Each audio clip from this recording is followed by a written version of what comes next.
What is this plant?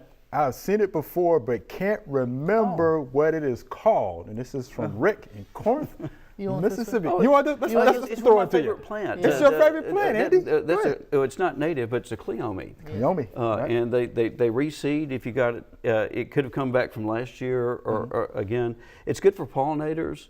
I've got actually a big patch in my yard behind some natives, but it has a small footprint. It'll get taller and taller.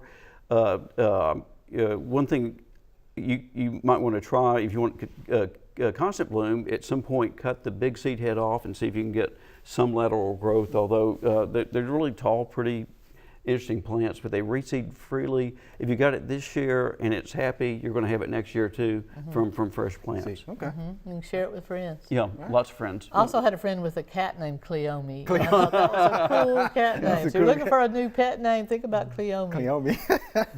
So there you have it, Rick. It's Andy's favorite plant. Well, it's one of my favorites. One of your favorites. We have no favorites. Yeah, y'all have. Remember, y'all like a lot of plants. It's one of your favorites. 300 favorites. It's my favorite plant right now. Right now. So it's his favorite plant right now, Rick. We hope you enjoyed the video. We have hundreds more. To subscribe, just click below.